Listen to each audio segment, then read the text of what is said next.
Boa tarde, hoje a gente vai começar mais um Papo de Irmãos. Hoje eu tô aqui com o nosso irmão Marcelo e eu vou apresentar um pouquinho de quem é o Marcelo, tá? Antes da gente fazer esse podcast, esse bate-papo. O Marcelo, o nome dele é Marcelo de Lima Leite, tá? É irmão lá da nossa loja, da Acadêmica Estrela de Contagem. Ele é advogado, pós-graduado em Direito do Trabalho, especialista em algumas áreas do direito, entre elas Direito da Família, Direito de Sucessões. Ele é corretor registrado na SUSEP. Ele é sócio da Marcelo Leite Corretora de Seguros, que tem como principal parceira a FF Corretora de Seguros, que hoje tem mais de 40 anos no mercado securitário, tá? É teólogo pelo antigo Centro Teológico Mineiro, formado há cerca de 20 anos e foi pastor por mais de 10 anos de diferentes igrejas. E é o amor da diva. Essa é a parte principal. É o amor da diva e a diva é o amor. Temos que ter lazer também, né? É, o amor é que constrói, né, meu irmão? Meu irmão, muito obrigado por me receber. Prazer te receber aqui. E hoje a gente vai falar um pouquinho sobre tudo. O objetivo é esse, né? Para que as pessoas conheçam também por trás o que eles acham que só é o que é a ordem. Existem pessoas e histórias que influenciam na vida das pessoas. Então eu queria que você falasse um pouquinho quem é o Marcelo. A primeira pergunta é simples. Essa pergunta eu vou responder com uma parte de uma letra de uma música que fala que eu sou um jovem latino-americano, sem dinheiro no bolso, vindo do interior. Brincadeiras à parte, eu sou uma pessoa que estou em busca constante de algo melhor para a vida. Eu acho que a gente veio aqui para construir, né? Tudo tem um sentido na vida, e esse sentido é ser feliz. E você consegue ser feliz quando você percebe que você está com a leveza no corpo, leveza na alma e leveza no espírito. Então, se o seu objetivo é estar em um mundo melhor, querer que as pessoas interajam com você trazendo leveza, nada mais justo que você se leve primeiro, né? Então, como eu falo uma frase, que é a frase da minha, já respondendo, inclusive, a frase que eu trago no peito, né? Ser feliz é tão simples, né? Então a gente às vezes dificulta demais. E essa leveza é o que me traz. Esse é o Marcelo, a essência do Marcelo. Fazer da minha profissão leve, fazer da minha família, trazer junto a mim de uma forma leve e procurar ser menos pesado a quem é a parte adversa que a gente encontra pela vida, né? E fazer poesia de tudo isso. Fazer da vida ser um poeta. E eu acho que isso se encaixa na próxima, que é o que te move hoje, Marcelo? O que faz você querer acordar todos os dias, que você usa como bússola para guiar a sua vida? Família. Família. Eu tenho uma família espetacular e é o que me move, porque quando você olha para frente e fala assim, eu tenho esse desafio, né? Um Golias para enfrentar, ou alguns leões para matar, você olha para o seu lado, você tem uma esposa, olha para o outro lado, seus filhos, e exemplos, né? Minha mãe, meus irmãos, meu irmão no caso, e você olha e fala assim, por eles. Aí que na verdade não é por eles, né? De forma egoísta, né? É para mim, porque vendo-os felizes, eu estou feliz. Então é matar um leão por dia e fazer desse leão, fazer dessa luta um motivo de sorrir melhor, de estar melhor, dormir com a cabeça no travesseiro e fazer das pessoas olharem para mim, minha família, sentir orgulho do que eu faço. Basicamente. Me conta um pouquinho da história da sua mãe. Eu já sei, mas para quem está assistindo ali, Minha para mãe, entender a importância da família, como Tá. uma pessoa muda a história. Essa questão da minha mãe é algo realmente bem importante. Meu pai morreu, eu tinha 9 anos, o meu irmão mais novo tinha 6 anos, minha irmã 14 e o meu irmão mais velho 16. Nós éramos em 4 filhos, minha mãe com 32 anos de idade e tinha a 7ª série do antigo ginasial, né? E trabalhava ganhando um salário mínimo. Meu pai era autônomo, meu pai era um fotógrafo. Ele morre de repente, ninguém sabia tirar retratos, revelar os retratos, era retoque, sabe, irmão? Aqueles retoques que fazia com lápis HB. E passou a minha mãe a nos sustentar com um salário mínimo. 2 adolescentes e 2 pré-adolescentes, né? 2 pré-adolescentes. Lavamos carro, engraxamos sapato, vendemos picolés. E minha mãe sempre ali, ó. Minha mãe precisava de estudar. Como é que ela ia fazer o estudo se ela tinha que trabalhar? Então ela começou a ensinar o meu irmão mais velho. Ela pegava o material que ele tinha da escola e o da minha irmã também, que era um pouco mais nova, com o intuito de ensiná-los, ele estava realmente aprendendo. Com isso, ela tirou o ensino básico, através do antigo... você estudava em casa, né? Fazia as provas, etc. Tirou o 2º grau, fez faculdade de Direito na UFMG, formou em Direito, 4 pós-graduação, aposentou no Tribunal de Justiça, primeiro na Procuradoria-Geral do Estado, depois fez o concurso público do Tribunal de Justiça, como oficiala de Justiça. Ela, na Procuradoria, ela era diretora da Procuradoria. Depois, passou no concurso do Tribunal como oficiala, nível curso superior, e ficou até os 70. E hoje, com 83 anos, ela ainda faz questão de corrigir contratos meus, me assessorar, me ajudar. É parceiraça e é tudo para mim. É um exemplo de vida, né? E isso nos fez, aí voltando lá atrás ao picolé, lavar o carro, etc. Eu e meus irmãos tínhamos que ser bons, porque com uma mãe dessa, não tem como, se você tem onde espelhar e não fizer, é bolacha na bunda, né? Não tem jeito. O chinelinho comia de verdade. Então, nós aprendemos com ela a sermos melhores. E vou falar uma coisa para você, irmão. Todos os dias é um ensinamento. E como eu te disse anteriormente, é aquela pessoa que eu peço bênção todos os dias, se eu falar com ela 10 vezes por dia. E por 10 vezes que eu falar com ela ao dia, ela está me ensinando alguma coisa. É muito gostoso isso. Essa é minha mãe. Qual é o primeiro nome dela? Maria. Maria. E quando ela nasceu, engraçado, né? É uma coisa interessante. Quando ela nasceu, fala que nome diz muito, né? É como se você estivesse já projetando uma bênção ou uma maldição. Poder dos pais, né? A mãe dela, ela chamou de Maria Pastora. O nome dela é Maria Pastora Lima Leite. Pastora, nome Maria Pastora. Ou seja, ela já estava sendo designada para ser uma pastora de pessoas, né? Uma cuidadora de pessoas. E isso é muito legal. Assim, você consegue contar em algumas palavras quais valores, os maiores valores que você aprendeu com a sua mãe? Claro. Você fala, Claro. esse. Verdade, acima de tudo. Honestidade como motivo de você ter sucesso e um sucesso permanente. Família é tudo, né? E como nós estamos falando muito para irmãos, né? É um podcast. Ele é aberto, na verdade, muitos irmãos assistem. Podcast a gente aprende que família, muitas das vezes, ela não é de sangue, né?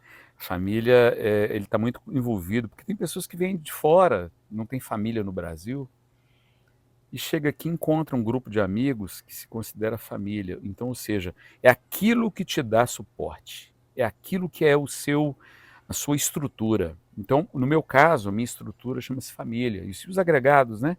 Os casados com meus sobrinhos, com etc., com filhos. Então, é isso. Os valores é esse. Verdade, família, honestidade, trabalho e persistência, sabe? Trabalho e persistência.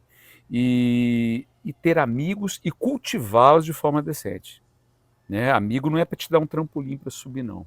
Amigo é para subirem juntos. Né? Amigo é para aquilo que você conquista e te faz ser melhor.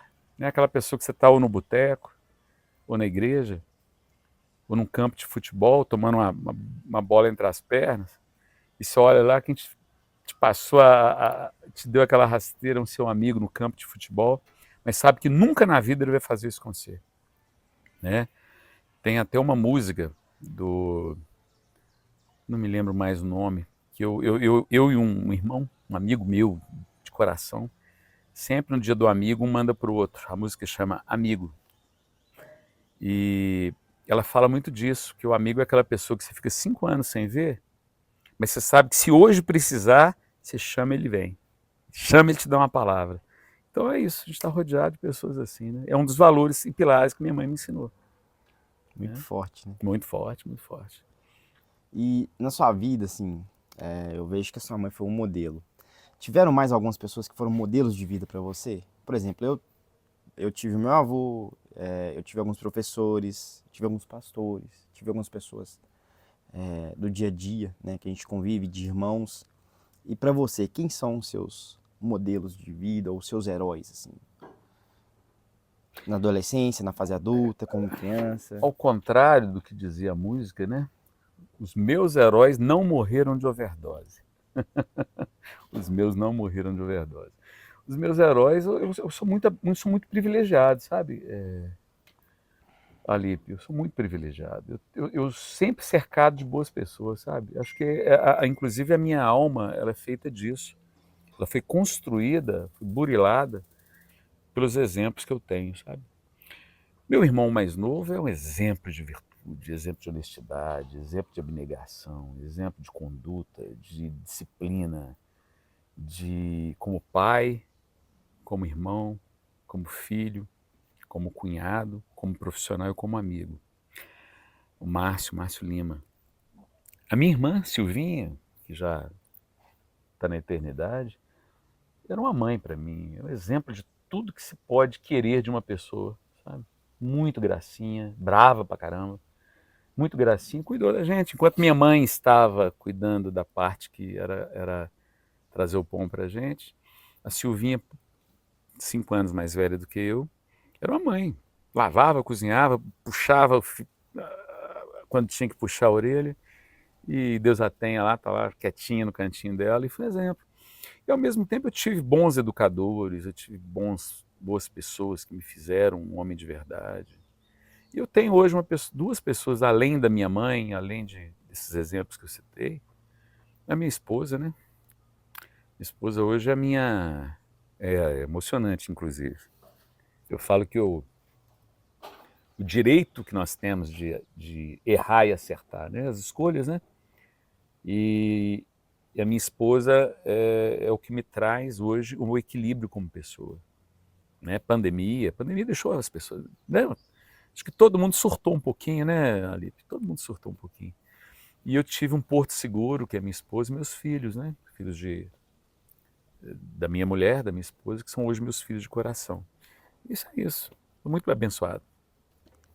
Fantástico, meu irmão. E você tocou um pouquinho no assunto de filhos, de família. Como que você percebe hoje, lidando com direito de família, por exemplo, o que você percebe quando você lida com casos sobre como está sendo a construção da família? O que está acontecendo? O que você tem essa visão? Como que está sendo passado isso lá fora? Alipe, na verdade, eu vou até inverter a sua fala, se você me permite, com Claro, toda a liberdade que a gente tem. Eu vou falar como está sendo feita a desconstrução da família. Né? Porque a família ela vem de um histórico paternalista, muitas das vezes, né? Às vezes um histórico onde o pai era aquela pessoa enérgica, a mãe aquela pessoa enérgica, às vezes a mãe era do lar. E nós passamos por uma desconstrução que foi, em parte, boa, porque ela, de certa forma, ela tirou a mulher de trás do fogão e colocou ela no mercado de trabalho. Então, hoje existe uma paridade, uma igualdade, que é boa, muito boa, porque tira a mulher como submissa, né? onde ela era submissa, mas onde ela era parceira, muitas das vezes ela se prejudicou.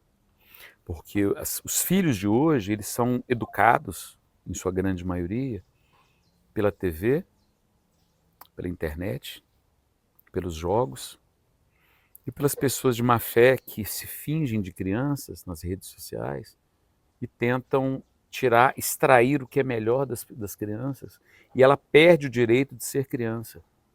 Filmes que você antes eram bloqueados, né, para deixar a criança. Eu lembro de um filme, Menino Maluquinho, de Zeraldo.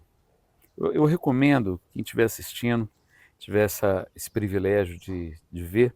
O menino brincava de bolinha de gude, ele brincava de jogo de dado, ele brincava de soltar papagaio, ele era criança. Ele era criança de verdade.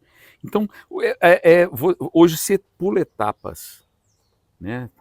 Sempre pulando etapa. Então, você pega uma criança hoje que, com 11, 12 anos, ela fala coisas que um adulto, às vezes nem um adulto entende. Né? Uma linguagem meio chula, uma linguagem perdida. Então, a família está sendo desconstruída.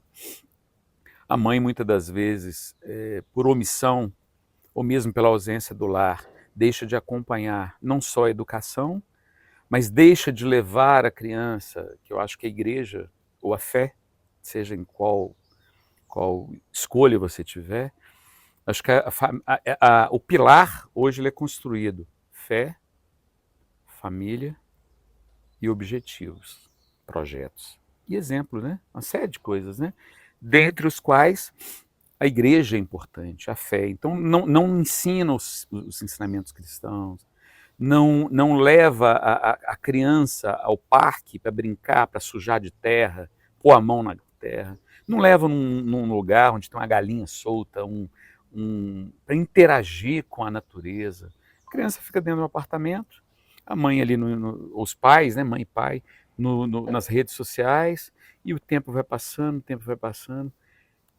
Quando ela percebe, o filho está entregando um convite de casamento. Quando está, né? Já tem essa.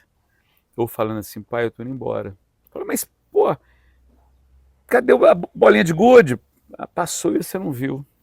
Né? Infelizmente é isso. A desconstrução da família nos dias de hoje. Você acredita que tem um motivo para essa desconstrução? Sim, sim. Aí é uma opinião um pouco pessoal, mas Sim. Tem sim. Existe um projeto, né, no meu entender, que é o projeto para se promover hoje no mundo. As teorias marxistas, as teorias de esquerda, as teorias de vários estereótipos, né, de vários grupos que se construíram ao longo do mundo. Para se manter isso se tornar hoje algo que as pessoas venham a aceitar, a primeira coisa é desconstruir a fé, desconstruir a família, são os pilares. Desconstruir você, né? É você, por exemplo, Alípio, você tem os seus projetos de vida e as suas ambições. Só que as suas ambições você nunca desvirtuaria do que você acredita, né? Da sua moral, da sua ética, do seu valor, do seu respeito. No momento que você perde a sua dignidade, aí começa como? A bolsa isso, bolsa aquilo, você ser submissa ao sistema. No momento que jogou isso ali, você passou a ser submissa ao sistema e perdeu os seus valores, que são a sua base, você é um zumbi. Você aceita tudo. Então eu acho que toda essa desconstrução, ela tem um fundamento sim, e tem um projeto.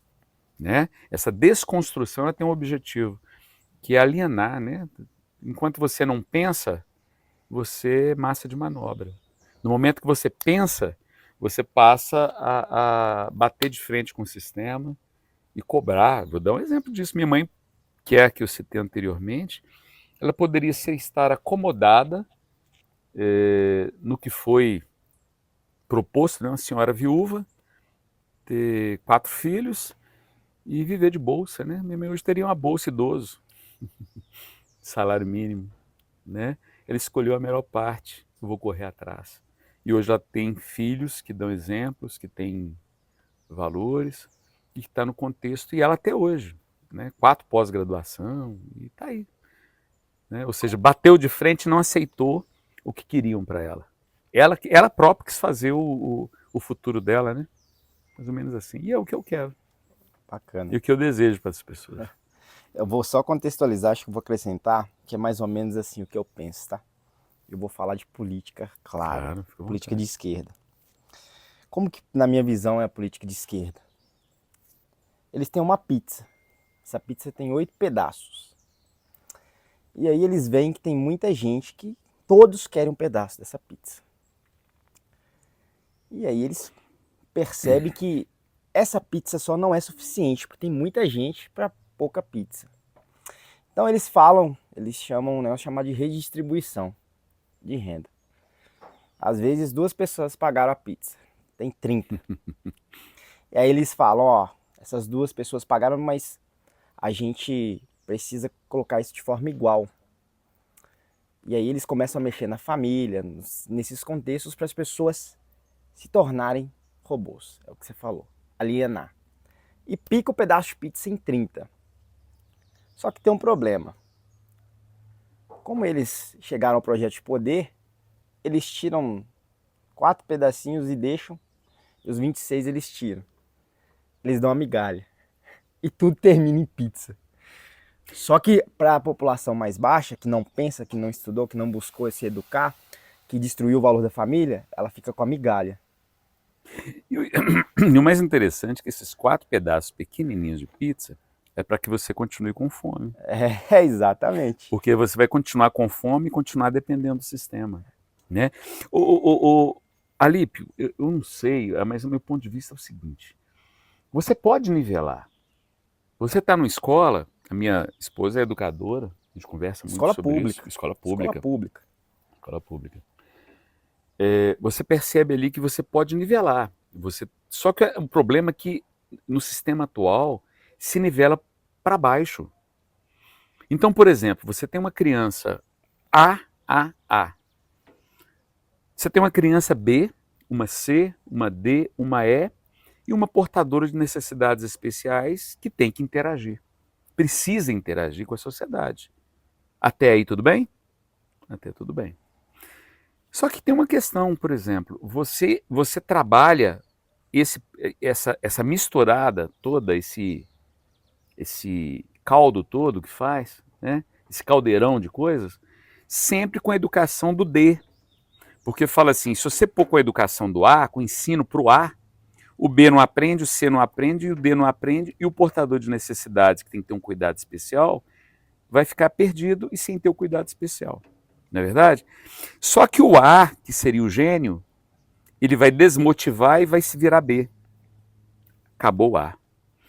O B vai desmotivar, porque ele está tendo o mesmo privilégio, o C está tendo o mesmo privilégio que ele sem fazer nada, ele também pula para o C. E o B não vai ficar, e o que era A virou B, vai cair para o C também. Resumindo, ao final do ano, todos são D. Olha as mentes pensantes que o Brasil está perdendo, olha a educação de qualidade que o Brasil está perdendo. E aí eu esqueci de falar do portador de necessidades, porque às vezes é uma pessoa que tem um autista, um menino que precisa de um cuidado que de repente pode virar um fenômeno e mudarmos muita coisa que está perdida no Brasil hoje, no mundo, né? E ele também não vai ter o cuidado, porque não tem ninguém quem cuida. Sabe? A inclusão também se perdeu, né? Então, gente, é absurdo o estado que a gente está chegando com a educação. Aí possa... Sim. Mais um pouquinho? Deve. Nós falamos da escola cívico-militar. Pô, tá lá competindo em Harvard, tá batendo lá, ganhando prêmios. Melhores índices do Brasil, Tiradentes. Entendeu? Coisa incrível, cara. Incrível. Escola pública. Você pega aqui hoje professores de qualidade, professor fenômeno, alunos que vão para a escola realmente para estudar, né? E tendo o apoio hoje, que é a obrigação do Estado, supera, cada ano superando. E o que está acontecendo no contexto de hoje político? Tentando suprimir a escola cívico-militar. Mais do que formação intelectual, a militar se ensina formação moral. A gente nunca teve um ambiente tão tecnológico, exatamente, tão avançado em tecnologia, mas moralmente defasado. É verdade. É verdade.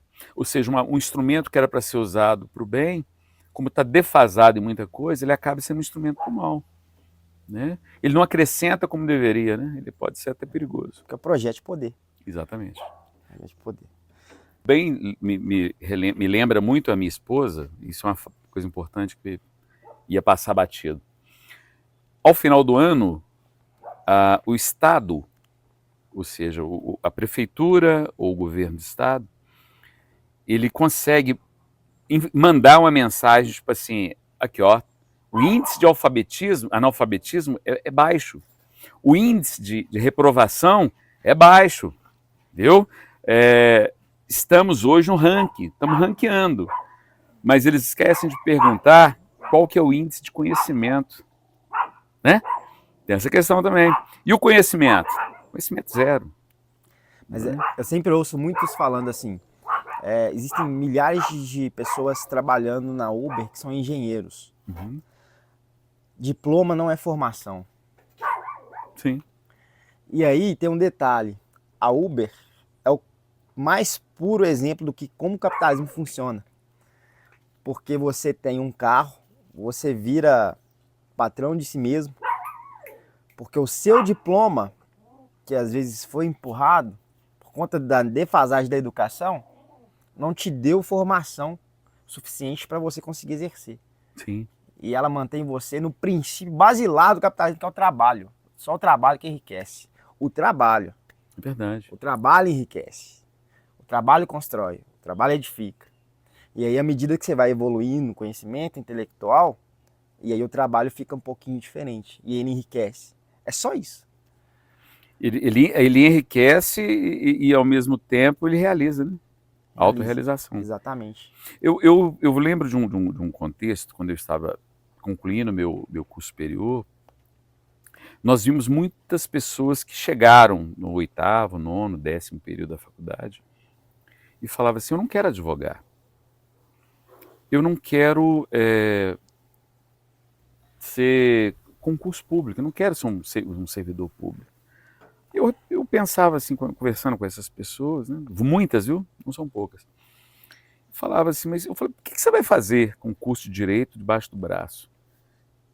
Foi útil para quê? Ele falou, foi útil para eu aprender os meus direitos e as minhas obrigações. Ponto. Até aí, perfeito. E eu comecei a passou na minha cabeça o quê? Quanto jovem hoje formado nas faculdades que poderia estar lecionando, olha que coisa louca, dentro das escolas públicas, alguns pilares da democracia, que é o direito do idoso, o Estatuto do Idoso, o direito da criança e adolescente, o Estatuto da Criança e do Adolescente, leis de trânsito, porque a pessoa às vezes não sabe o que é a lei do trânsito, o que ela traz, os benefícios e as obrigações. O artigo 5º, por exemplo, da Constituição, o direito à vida, o direito à liberdade de expressão, né? São alguns pilares que não é ensinado, mas eu acho que isso aí tem um sentido, né? Não ensinar, né?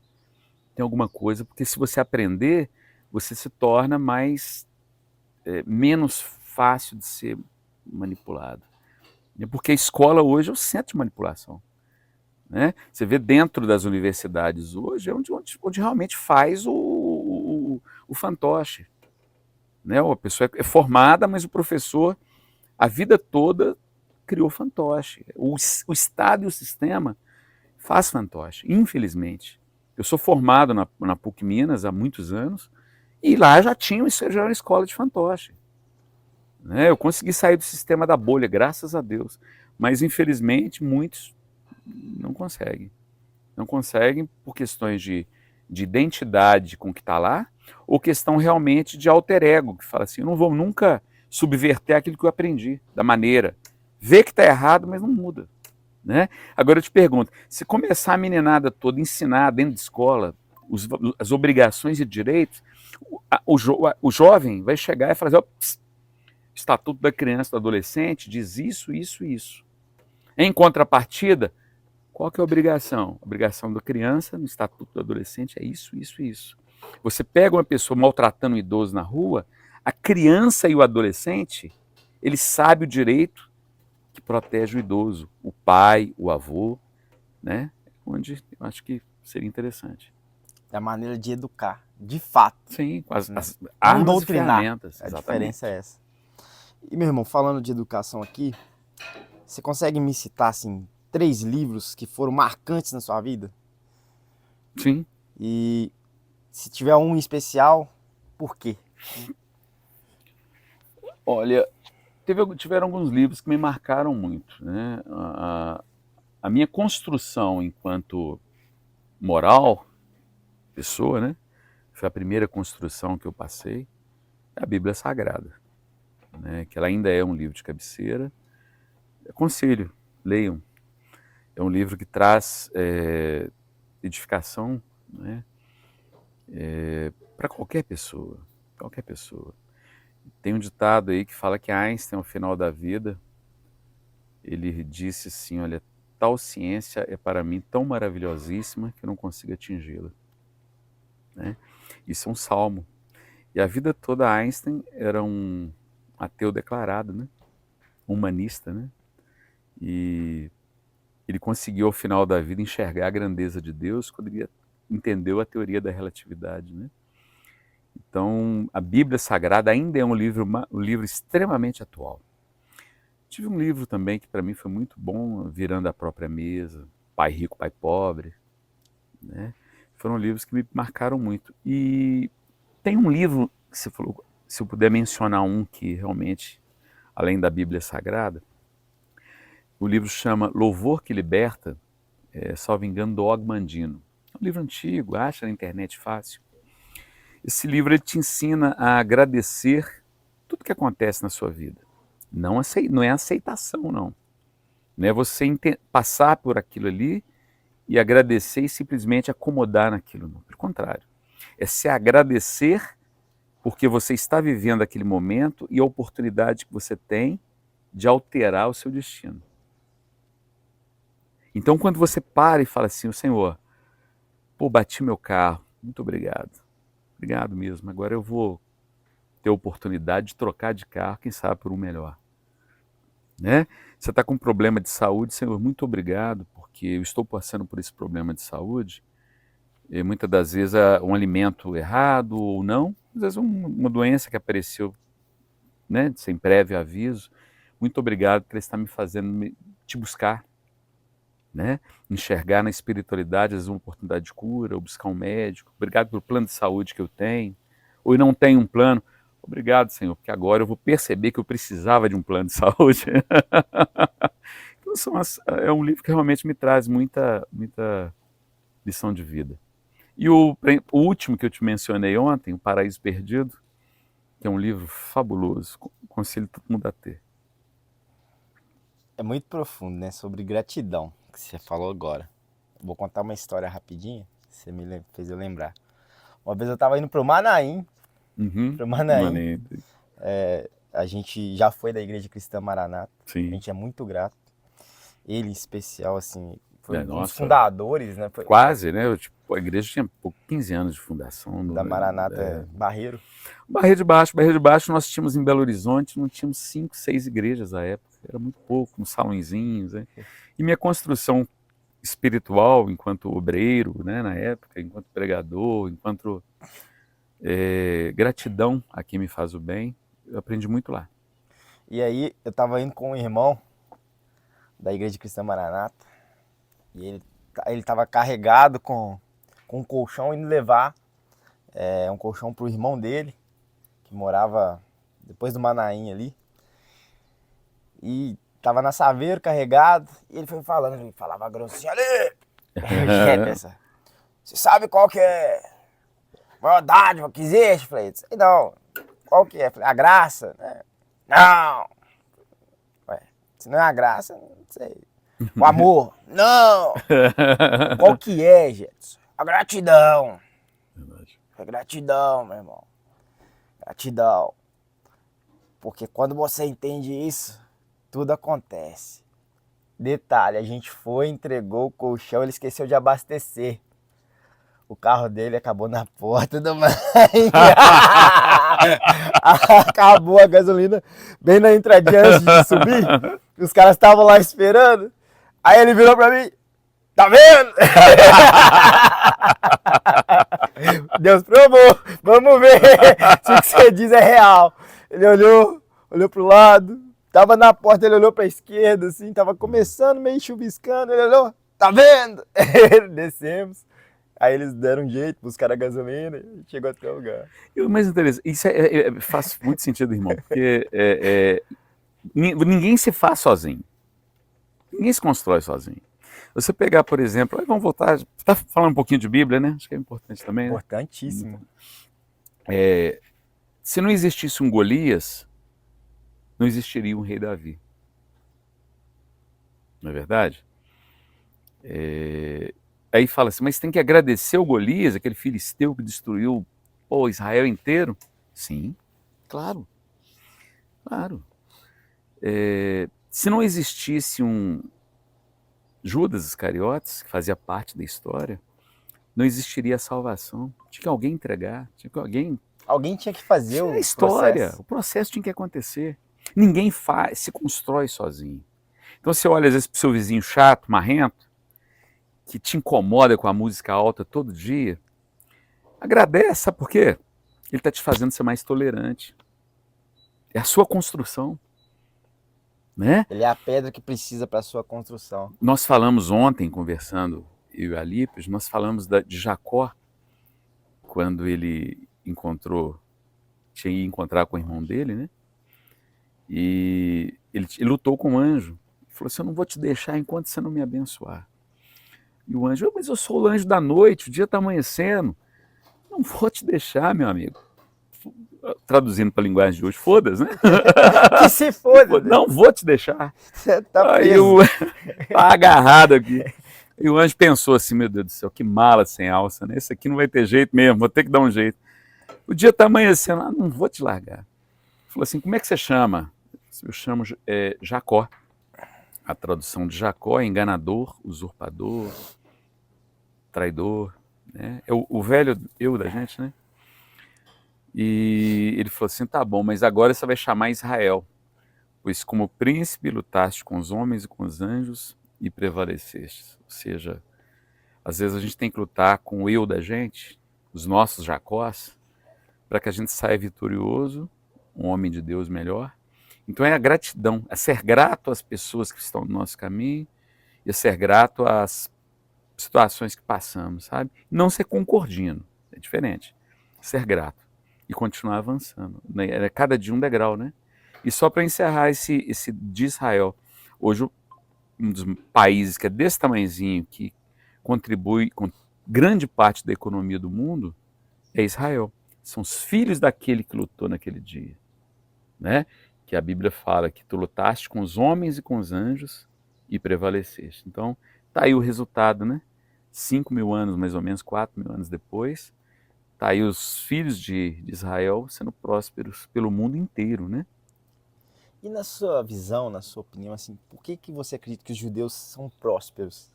A maioria das pessoas vê isso, né? A prosperidade dos judeus. Uhum. Os ensinamentos. Primeiro primeiro é a questão de os judeus eles são filhos da promessa, né, meu irmão? Então quem acredita no lado cristão de você poder abençoar e maldizer, né? Por isso que eu falo que o poder da palavra é muito grande, né? Tem um outro livro que é muito interessante que fala assim, há poder em suas palavras. É um livro muito legal também de ler, fininho. Você levanta de manhã, você pode abençoar ou amaldiçoar. Os pais podem abençoar ou amaldiçoar, né? Jacó foi um dia abençoado por Isaac, abençoado por Abraão, a sucessão, os antepassados deles, e eles se abençoam mutuamente até os dias de hoje. Abençoa o pão que come, abençoa o sábado, que era uma simbologia de Jesus, né? O Shabá, né? Que era o descanso. Mas eles abençoam isso, período de sexta, sábado. Isso é um lado para quem acredita na questão da prosperidade por promessa. Eles são filhos da promessa. Agora, aqueles que acreditam da prosperidade por disciplina e o projeto, né? Os judeus são muito prósperos também porque eles ensinam educação, né, irmão? A criança de 4, 5 anos já está na escola aprendendo 2, 3 idiomas, está na escola aprendendo os costumes antigos, estão aprendendo... Lembra do pianista? Já viu esse filme? na Segunda Guerra, etc. Um filme lindo também de se assistir, que os judeus, eles são, né, vários judeus são exemplos em tudo, desde da física, arte, cinema, teatro, meios de comunicação, porque eles realmente são focados. E o foco, meu amigo, é o que te faz ser próspero, né? Você desistir dos seus sonhos quando novo, você não vai chegar a lugar nenhum. Você vai ficar sempre ali no ponto zero, né? É um dos pontos que eu vejo nos judeus. Eu vejo que eles estão pensando sempre em construir. Sim, Em momento nenhum eles lamuriam, é verdade. questionam, criticam o outro. Eles estão pensando em construir, os judeus Verdade. bem-sucedidos. O que eu posso fazer por você ou junto com você para a gente construir?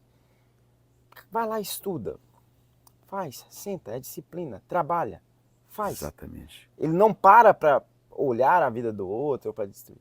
Eles estão sempre pensando e a mútua ajuda de muitos, né? Exatamente. Construir em trabalho. Se Muitos preocupa falam que muito com a judeu comunidade dele, né? judeu é pão duro, né? Porque é uma lei da natureza, é a lei do progresso e de conservação, do progresso. Deus fez isso para progredir, né? Deus deu a natureza e a gente faz todo o resto da construção. Deus te oferece, nos oferece todos os dias. E ele deu a oportunidade de usar todos os bens que ele ofereceu para construir. E eu acho que você falou que quando dizem dos judeus achar que são, no meu tempo falava munheca de samambaia. Eu vejo que o judeu ele valoriza o que ele conseguiu, É isso. né? Não foi fácil, então ele valoriza isso. Eles foram quase dizimados por várias vezes. Então eles valorizam e falam assim, isso aqui não foi de graça, não, né? Além de ser, faz parte da cultura do judeu negociar, né? Ele é criado sempre na negociação, no comércio, etc. E a gente falou um pouco de Bíblia. O que para você significa espiritualidade? O que significa espiritualidade? É como se você... Eu vou usar um termo que eu acho que é um exemplo para mim que é muito, muito interessante. Você está um córrego e o córrego flui água limpa. É você criança. Você nasce com toda a divindade dentro de você. Jesus falou assim, aquele que ele quiser vir a mim, que seja como uma criança, né? E a mim todos pequenos, né? Então você nasce com a divindade. Tem que ter, tanto é que alguns dizem que a criança conversa sozinha, né? Conversa com o eu dela, com a espiritualidade dela, com Deus, não sei. Cada um tem a sua visão de enxergar, mas é um ser limpo, né? À medida que você vai tendo contato com a vida, trabalho, família, correria do dia a dia e coisas que entram na sua cabeça, na correria do dia a dia, você vai sujando aquela água. A água está fluindo, ela está fluindo. É um córrego, não é uma lagoa, mas ela vai se sujando. Ou seja, enquanto você estiver balançando aquele córrego, ela está suja ali. Lá embaixo ela pode ficar limpa e lá em cima também. Mas no seu momento ali, ela está suja. Ou seja, o canal espiritual, Deus está mandando ele a todo momento. A espiritualidade está aí para você, né? Só que você está sujando porque você não tem tempo para parar e buscar a sua divindade, a sua espiritualidade. Na hora que você parou e falou assim, agora eu vou buscar um pouquinho dentro de mim, né? Eu vou buscar um pouquinho de me interagir com o meu interior, interagir com Deus, interagir com a minha divindade, buscar a Deus dentro do meu coração. Aí ela volta a ficar limpa. E você volta a ser aquela criança do início. Então, para mim, espiritualidade é isso, né? É você limpar a sua consciência para entender o que Deus tem para você, ou o que você tem para você mesmo na figura de Deus, que é o Deus interior, né? Como dizia o meu Deus, o Deus que está em mim, saúde o Deus que está em você, né? Eu vejo uma coisa que é muito interessante, que é o seguinte, você tem todos os dias uma oportunidade de... Eu vou até ilustrar isso melhor. Eu ia deixar para o final para falar, mas eu vou falar de uma vez. Quando Jesus estava para nascer, tem até um livro que fala disso, né? O maior vendedor do mundo, Dog. Quando Jesus estava para nascer, ele havia o vendedor, ele saiu e falou assim, tinha um vendedor de camelos, né? Um homem muito próspero, muito rico, etc. E o vendedor básico chegou, pô, eu não consigo prosperar, não consigo vender nada. Eu vou pegar lições com o vendedor, que é o cara, né? Que é o que vendia camelos, né? Chegou perto dele e falou assim, eu quero aprender como é que se vende camelo. Como é que se vende, como é que constrói essa fortuna que você está construindo. Isso aí reflete tudo que a gente está conversando atrás. Falou, então tá, amanhã, 5 horas da manhã, nós vamos sair juntos, vou te ensinar, né? 5 horas da manhã, o vendedor, que era o grandão lá, entrega para ele um camelo e falou assim, cadê o material que eu vou vender? Está aqui essa manta. Essa manta é muito cara. Pois é, você vai vender essa manta. Quanto que é? Não sei quanto, um valor absurdo lá. E ele sai para vender e fica vários dias tentando vender aquela manta e não consegue. E desistiu. O dinheiro acabou. Falou, eu vou voltar. Quando ele está voltando, ele para num lugar e vê uma criança com um casal. E ele olha para aquela criança, no frio danado, um buraco danado ali, uma grutona ali, não sei aonde. E ele olha e fala assim, traduzindo, né? Foda-se, eu vou pegar essa manta e vou pôr em cima desse casal aí que estão com frio e vou embora. Já deu tudo errado mesmo? E vai embora. Quando ele chega, humilhado, porque ele foi para ser vitorioso e ele na cabeça dele não tinha conseguido essa virtude, e ele viu a pessoa que seria o seu mentor chegando de frente a ele. Ele fala assim, mestre, deu mal, não consegui, deu mal. Por que deu mal? Por quê? Deu mal porque eu não vendi a manta, deu mal porque eu cheguei e entreguei lá para um casal que estava com a criança lá recém-nascida e passando frio. Ele falou assim, meu amigo, você aprendeu a verdadeira lição. Eu vejo que vem desde Belém, vem desde o Oriente uma estrela que parou em Belém, onde você estava entregando essa manta para esse casal. Era Jesus Cristo, né? Então, assim, essa é a lição de vida, né? A gente, você falou do sobrenatural, é entender os desígnios. No seu trabalho, você olha para uma pessoa que está ali e fala, gente, aquela pessoa, por que estou olhando tanto? Por que está me chamando tanta atenção? Às vezes é o funcionário que você está procurando e não sabe. É você começar a seguir os sinais, né? Os magos do Oriente, a estrela de Belém não apareceu para 3 magos apenas. Apareceu para todo mundo que quisesse olhar para cima. Né? Hoje você olha para cima, você não vê nada, muita luz. Naquela época todos se orientavam pelas estrelas, velho. Não era? A noite é pelas estrelas, lua e estrela. Era como se fosse a bússola. Por que só 3 perceberam que havia estrela indo para Belém? Porque tiveram a sensibilidade de entender, basicamente. Né? Eu vejo, é muito profundo isso.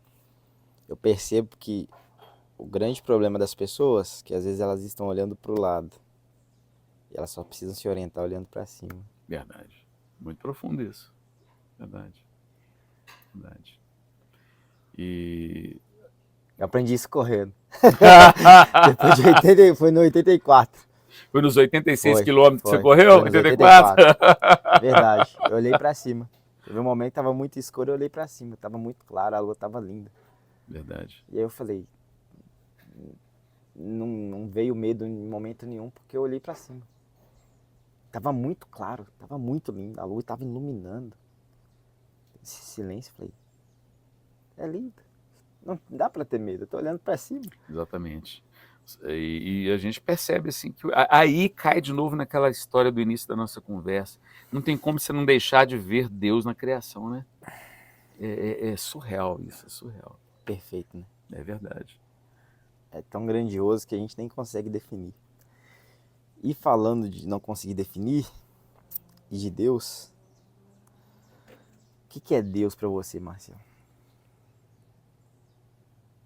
que é Deus para mim.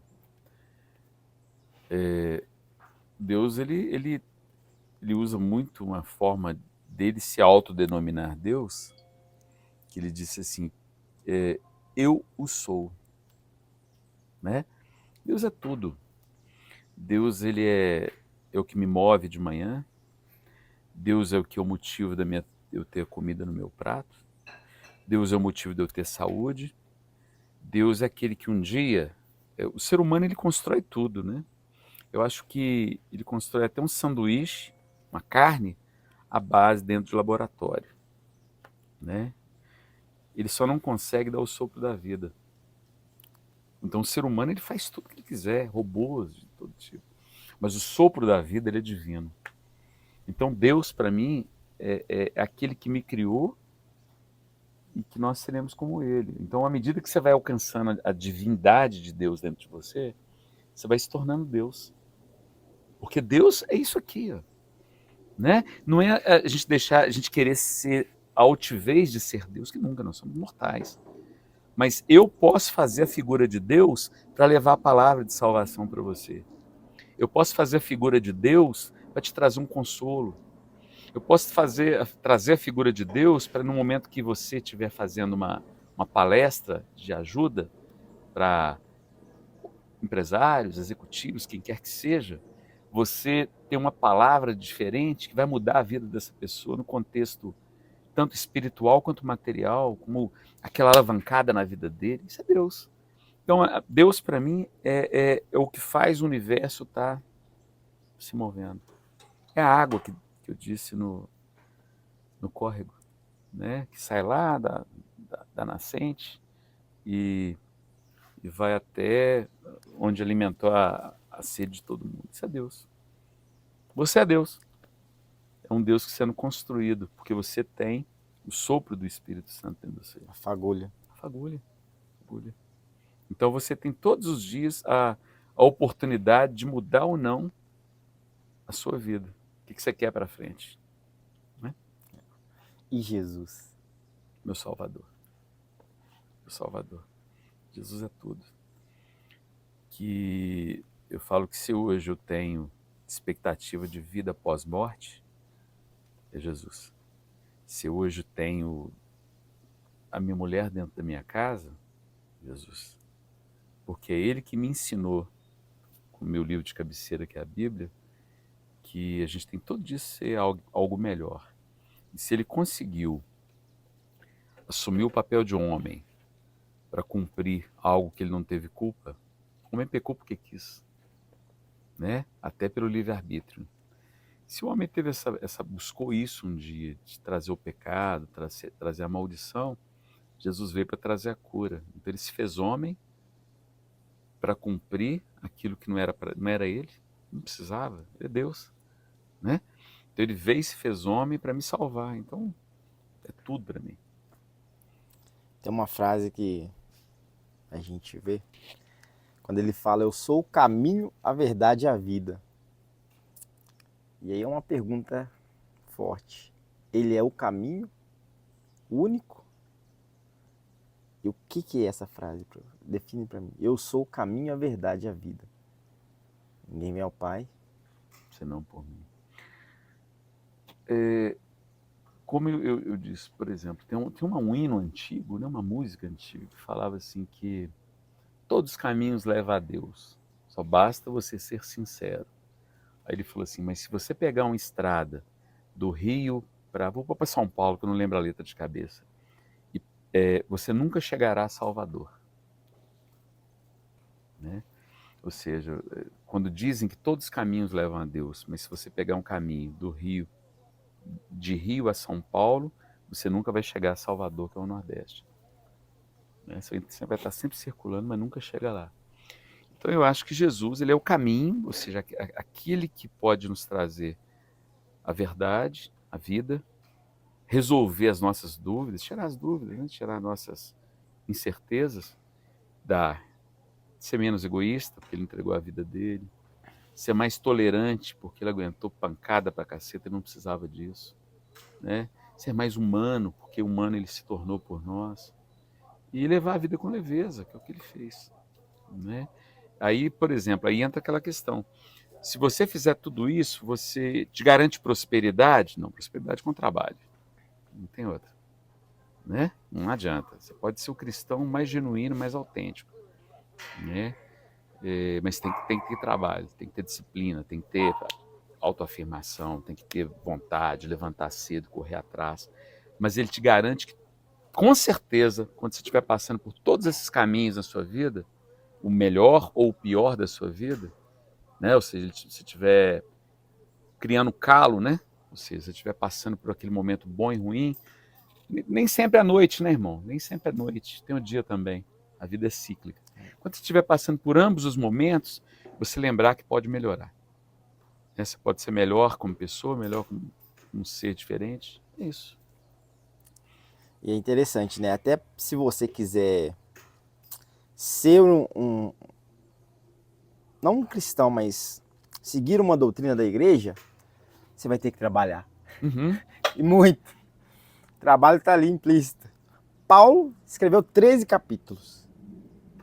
Pegou barco afundado, pegou picada de cobra, se ferrou em um monte de lugares, queriam matar porque ele era perseguidor, depois passou a ser perseguido.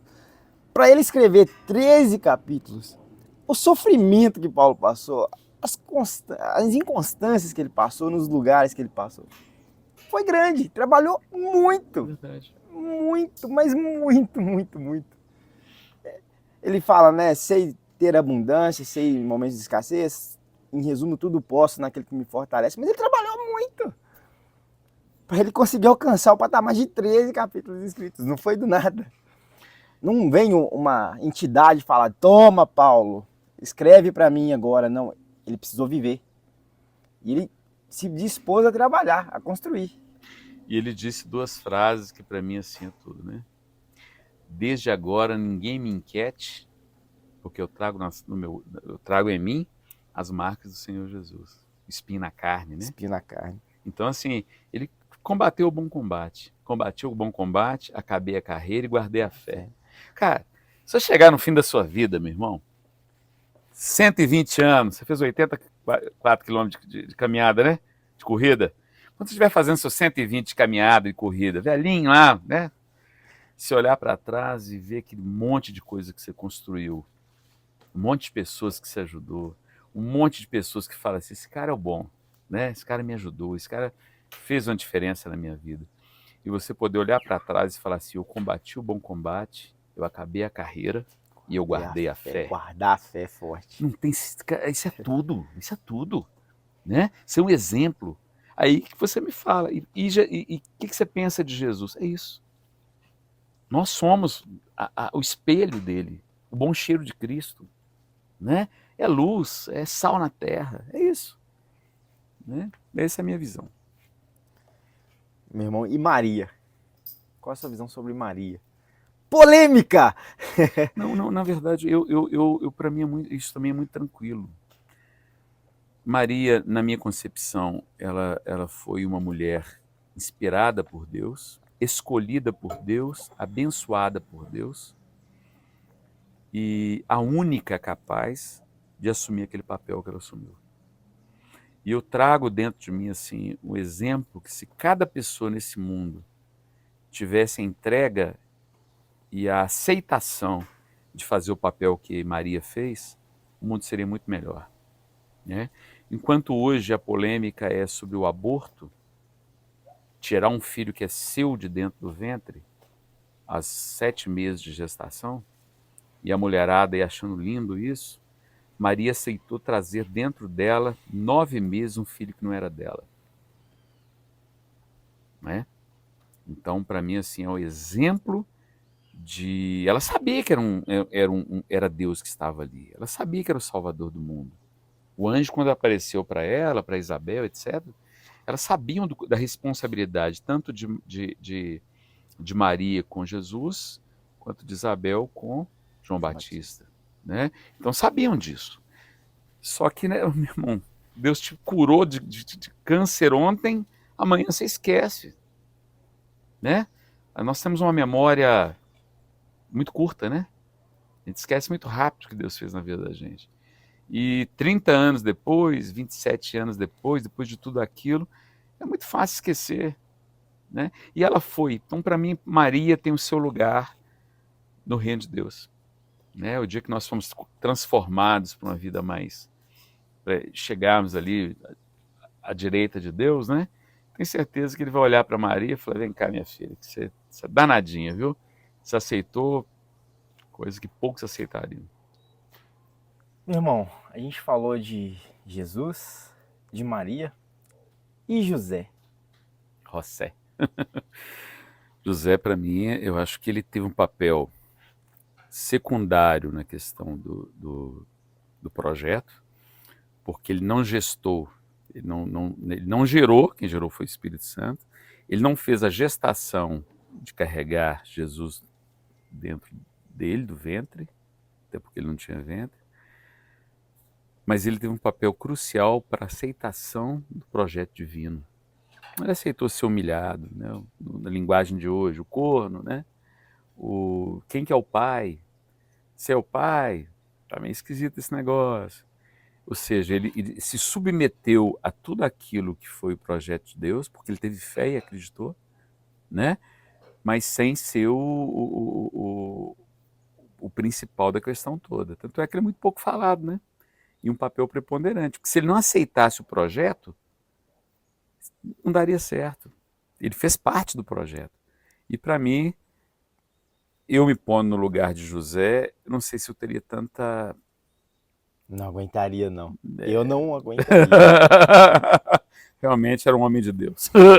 Esse, pra mim, não tem DNA, não é meu, não.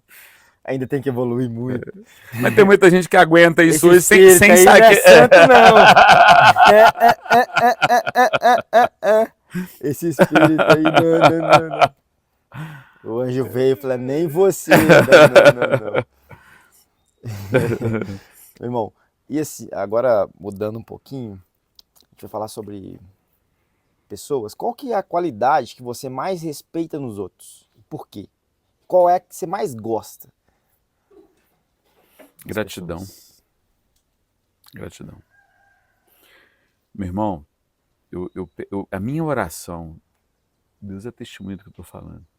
A minha oração diária com Deus é isso: Senhor, se um dia eu deixar de ser grato a quem me faz o bem, me leve daqui. Sabe? Gratidão. Meu irmão, você não é obrigado a fazer nada por mim. Entendeu? Você não é obrigado a fazer. Mas no momento que você faz por mim e aquilo muda alguma coisa na minha vida, eu tenho que ser grato. Eu tenho que ser grato a quem me faz o bem, eu tenho que ser grato a quem me ajuda, a quem me dá a mão quando eu preciso.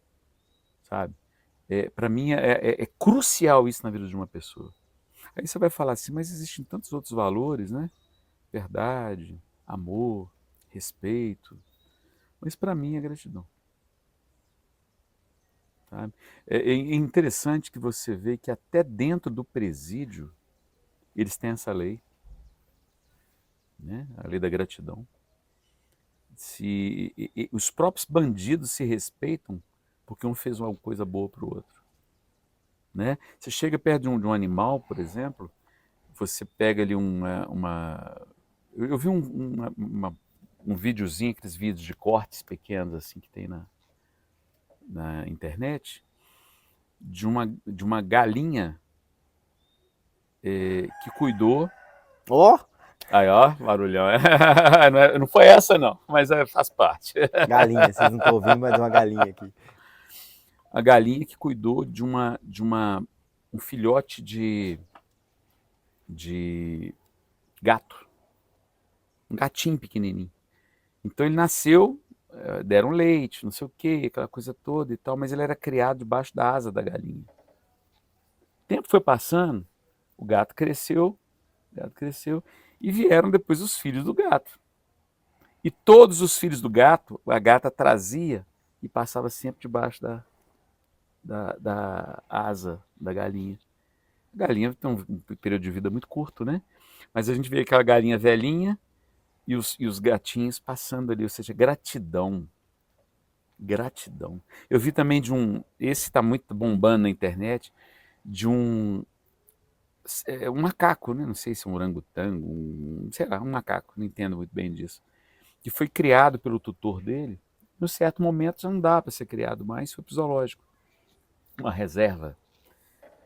E quando o tutor foi lá, era o tutor e a tutora, um casal, velhinhos já, chegou nessa reserva e chamou o orangotango velhinho, todo velhinho, velhinho, velhinho, velhinho, todo assim, de pelo branco, o orangotango veio rindo, mancando, sabe? Velhinho mesmo.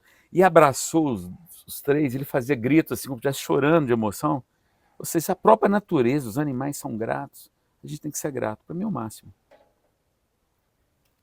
Perfeito, meu irmão. E agora, fazer uma pergunta aqui sobre crença. Qual que é a sua crença religiosa hoje? Sou cristão, Sem caixinhas. sem gatinho, sou cristão. Meu irmão, todas as guerras no mundo, até os dias de hoje, ela vem da religião. Todas. Pode voltar lá atrás no tempo. Todas. Ela passa lá, todas passam por um contexto. O judeu, o judaísmo que perseguiu a Jesus, que matou Jesus. Eu não sei o que lá no passado. Hoje é judaísmo contra islamismo, todas elas passam por um contexto religioso. Sabe? Então, assim, é muito triste. Na África, irmãos se matando, primos se matando, né? Aquelas tribos lá, daqueles países africanos, por causa de religião. É uma coisa assim absurda. E viver é tão simples, né? Se você conseguir, inclusive a minha frase hoje, que eu queria trazer, se eu te pudesse hoje, viver é tão simples, né? Então, a religião para mim é a caixinha. Eu não quero isso na minha vida, não. Sou cristão. Né? E o detalhe, o Deus que está em mim, saúde o Deus que está em você. E qual que é a sua vocação? Como que você descobriu ela? O que você sente? Porque você foi chamado, vocare, chamado Mas em, do Deus que está em você. mas em qual contexto? Profissional? Pessoal? Vocação é aquilo que transcende tudo. Tá. E que traz você a sua essência que facilita todo o resto. A minha essência é uma essência de eu percebo em mim, não sei se de fora para dentro enxergam isso, mas eu de dentro para fora enxergo que a minha essência é muito de tentar equilibrar as coisas, né? Ou seja, onde tem fogo, põe água, sabe? Dá tempo de eu contar um testemunho pequeno? Claro, dá muito tempo. Então tá. Pode ser grande. Pode ser Aqui grande? não tem limite, não. Ok. Quando eu formei em Direito, eu peguei a minha carteirinha da ordem e o meu irmão me deu uma caneta linda, uma Mont Blanc linda. E eu peguei essa caneta, olhei e falei assim, minha mãe já era advogada, vários parentes meus advogados, inclusive o meu irmão mais novo já tinha formado antes de mim em Direito. E eu peguei aquela caneta e falei assim, eu orei comigo mesmo, né? Eu só vou usar essa caneta o dia que eu entender por que eu formei em Direito. Porque a minha ideia era formar em Psicologia, gosto muito de engenharia civil. Eu falei assim, mas por quê? Será que foi porque minha mãe era advogada? Não sei, né? Aquela questão da dúvida recorrente. Peguei a caneta, estava na caixinha, guardei, não usei por um bom tempo, esqueci da caneta. E fui trabalhar no escritório de uma determinada pessoa de contagem, até um professor meu muito querido. Livingston, beijo no coração. E lá um dia eu tive que fazer uma audiência, participar de uma audiência, onde uma das partes que eu representei falou assim para mim, Marcelo, você vai encontrar a minha companheira, ela é brava, ela é um poço de ignorância, ela já pôs para correr 3 advogados, e o negócio aqui vai ficar bonito, não. E ele grandão, né? Ele era um policial reformado, e ela também brava, grandona. Eu falei, deixa eu interagir com ela e tal. Ela aceitou que nós fizéssemos um divórcio consensual. Ou seja, eu representando os dois. Só que ela falou assim, ô, doutor Marcelo, eu aceito, mas eu não quero olhar para o meu ex-marido nunca. Nós vamos virar um para um lado, um para o outro e pronto. Eu falei, não, vai ser desse jeito, combinado. E o fórum antigo de Contagem, ele tinha uns biombos que separava, umas baias. Você não tinha detector de metal, você tinha um vigilante, né, de uma empresa terceirizada. E eu avisei para a juíza, na época da vara lá, né, de família, que eu tinha esse caso. Eu avisei não para a juíza, mas para a servidora da secretaria. Falei, o negócio lá é bruto. O negócio lá, cuidado. Então eles já chegaram avisados. Né? Eu avisei para a servidora, não sei se ela falou, detalhou para a juíza ou não. Chegou, só que eu saí de casa, na época eu tinha saído já desse escritório, e tinha que trabalhar no meu próprio escritório. Então eu juntei tudo que eu tinha, peguei, coloquei dentro das coisas ali e tal, e levei para meu escritório. No dia da audiência, eu saí de casa. Eu não saí do escritório. Eu peguei o primeiro terno que eu tinha na mão. Chegando lá na audiência, uma virada para o lado, outro virado para o outro. E eu cheguei assim, eu falei, cadê a funcionária, a servidora e tal? A juíza que nos recebeu. E falou assim, hoje não, não tem. Ela está com um problema de saúde e tal. E como era uma audiência de conciliação, porque os dois aceitaram, ia ser só uma audiência. Ela fez a audiência. Não acontece isso. Né? A audiência de conciliação é um servidor, é um conselheiro, né? E depois leva para o juiz assinar e tal. Ela aceitou e... Só que na hora que terminou a audiência, ela viu que um estava virado para um lado, virado para o outro, ela falou assim, eu tenho que ir lá pegar a minuta da audiência, a ata, né? Para trazer para vocês assinarem. Geralmente o servidor faz isso, leva para a juíza e pronto. Ela olhou assim, vai ficar bem? Tranquilo aqui? Tranquilo, excelência, tranquilo. Ela saiu, um virado para um lado, virado para o outro. Eu falei assim, gente, mas não tá legal. Não tá legal. Aí eu falei, fulana, deixa eu ver a sua filha, me fala dela. Deixa eu ver a foto dela aqui.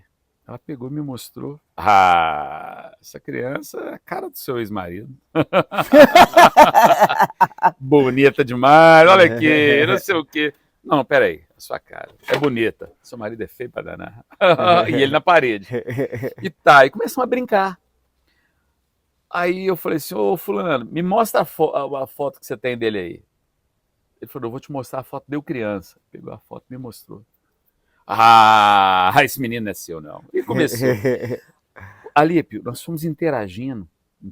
Na hora que eu percebi que o clima estava bacana, eu falei, agora eu vou falar sério com os dois. Deus me iluminou no dia, coisa mais interessante. Por isso que eu falo que a gente tem que ser instrumento. Eu olhei para eles e falei assim, gente, vou falar sério com vocês. Você escolheu o teu marido, você escolheu a tua esposa. E da escolha de vocês vieram os filhos. E eles não escolheram nascer, muito bem, nem quem seriam seus pais. Eles não podem ser consequência de atos.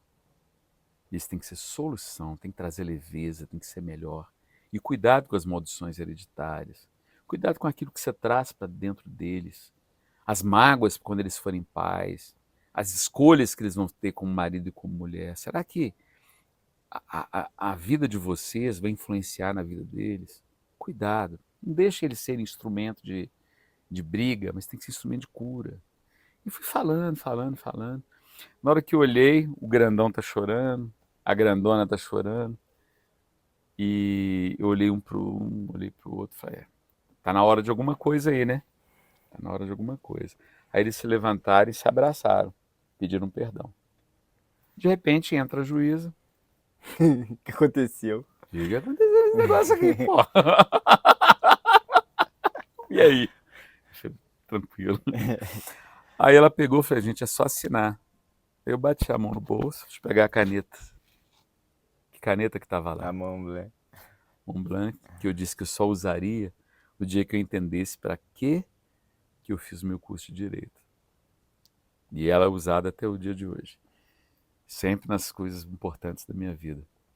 Então, assim, é você entender por que da minha profissão. Né?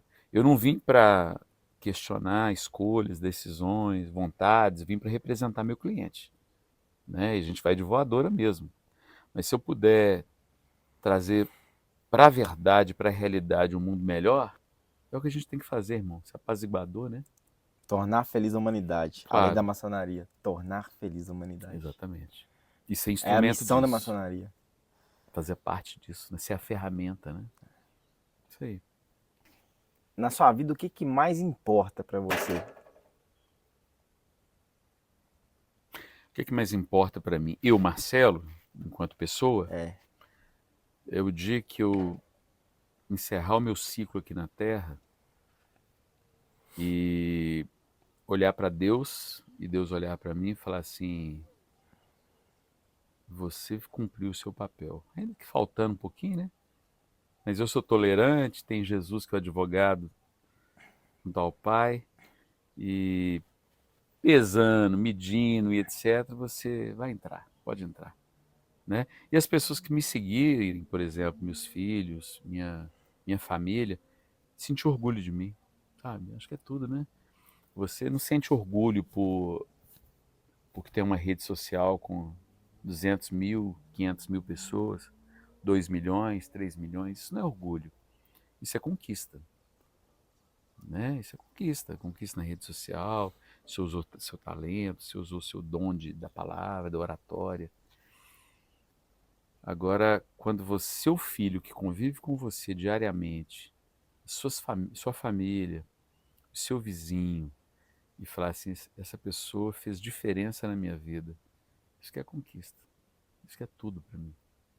E eu espero que no último dia de sopro da vida, eu tenha orgulho de ter sido esse homem que eu fui.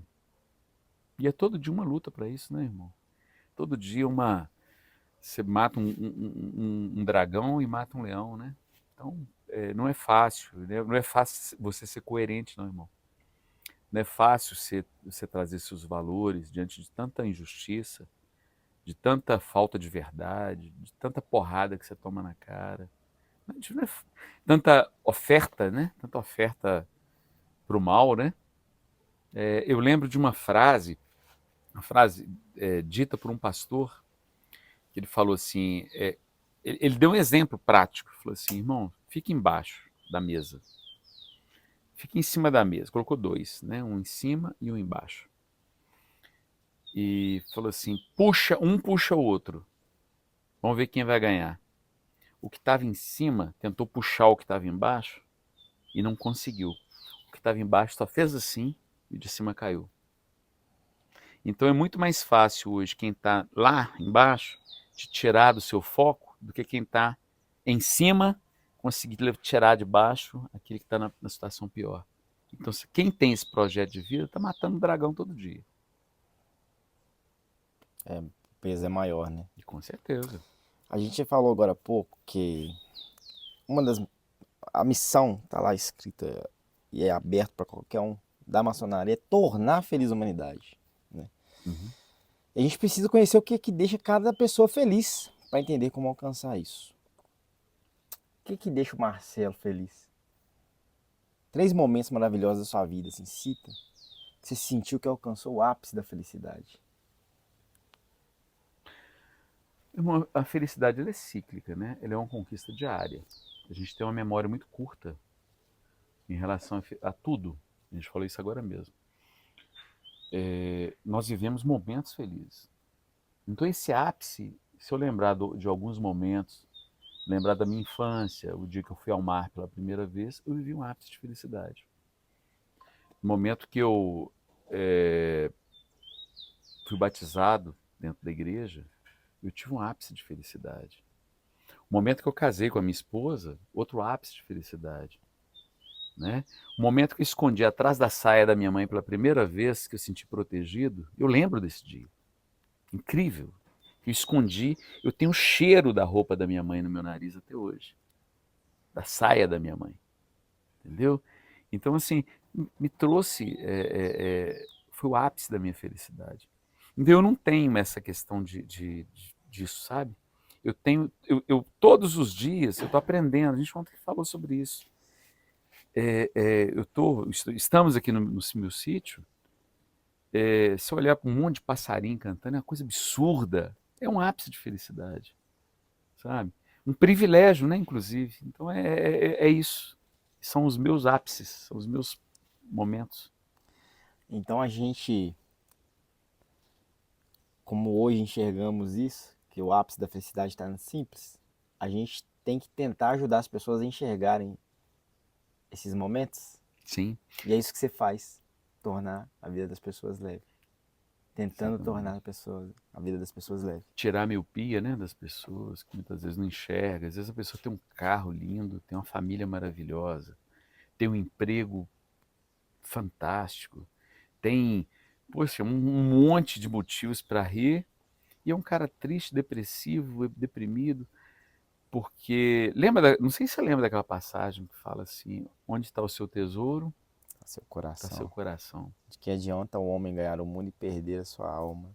Então, às vezes a felicidade, a infelicidade está aqui, e ele tem tudo para ser feliz num universo ao lado dele, que tá todo dia assim, porra, vem cá e me enxerga, a mulher dele linda, aquele monte de filho lindo, pô, me enxerga. E ele não consegue enxergar, porque ele não enxergou dentro dele, ele não tirou a trava, a miopia, para enxergar o que ele tem na mão. Ele enxerga no outro, né?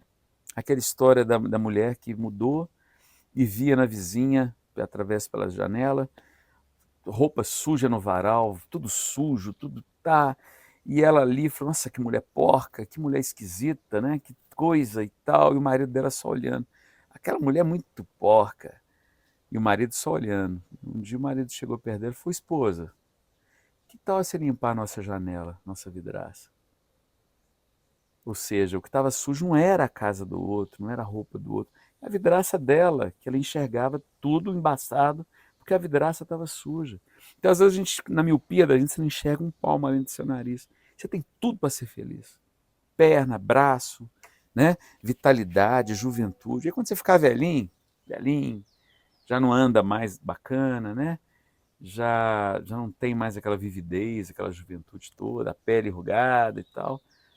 Você fala assim: porra, eu tive a vida toda para ser feliz, para construir. E eu só ficava lamentando. Né? Tem uma frase, meu irmão. Posso falar mesmo de quem? Por Falo favor. pra caceta. Não, mas é importante. Só scrollei aqui.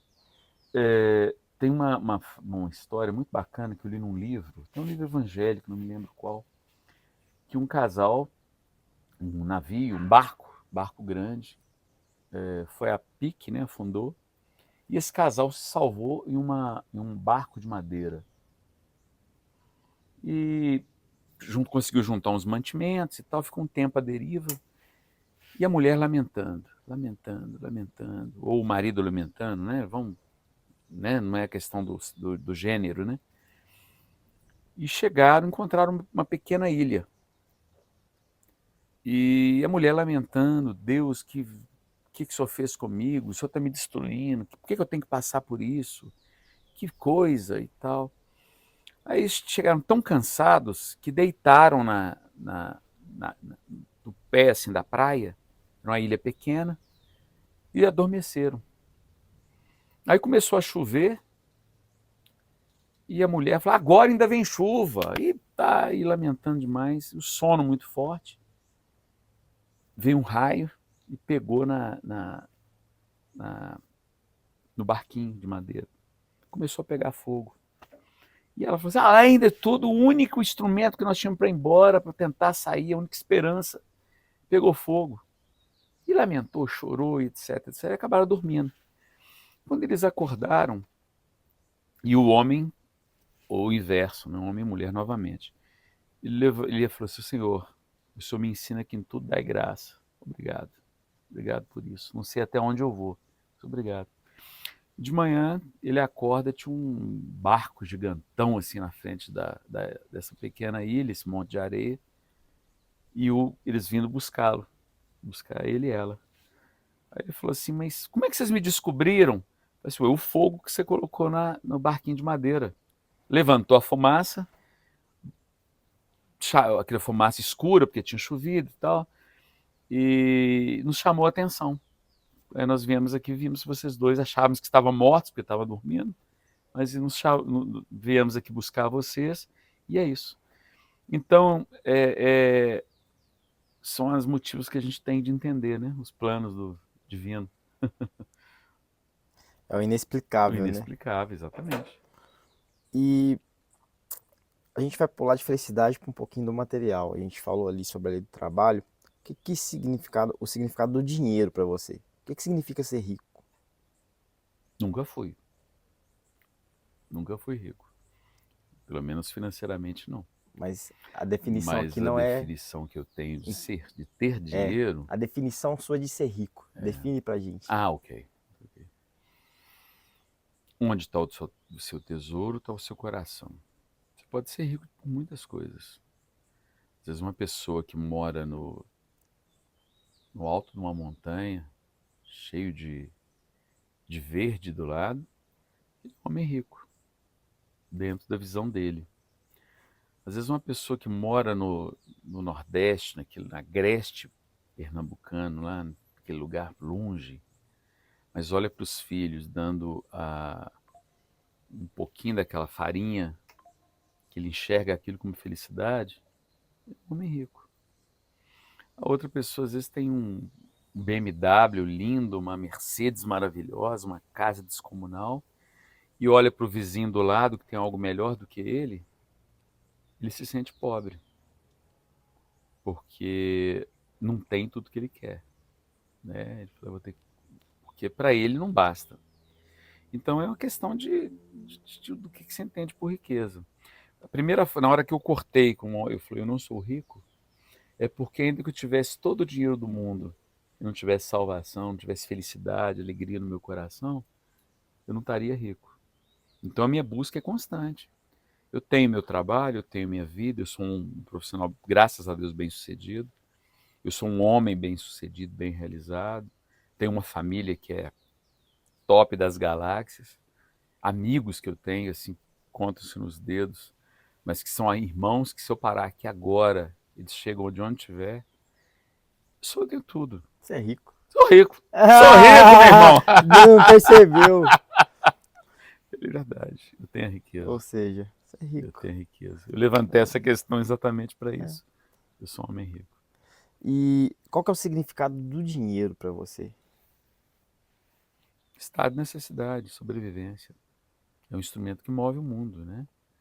O dinheiro hoje é muito virtual, né? Bitcoins, etc. Mas é uma necessidade.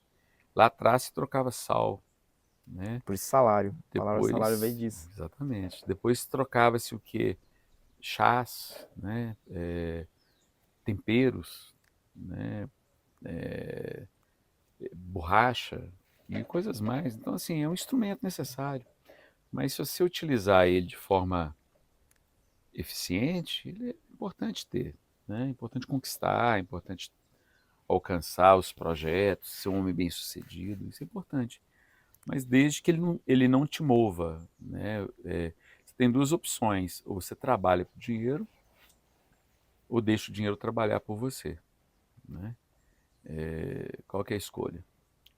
Eu quero que o dinheiro trabalhe para mim, E quem que né? te ensinou isso?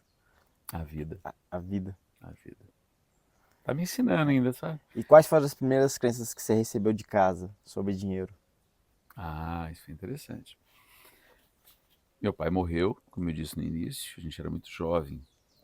Então nós não tínhamos manteiga. Minha mãe tinha manteiga que era dada pelo Estado, porque ela tinha um café da tarde no trabalho, E muitas mulheres faziam dietas. Que Deus abençoe as mulheres que fazem dieta. Continue. E elas não comiam.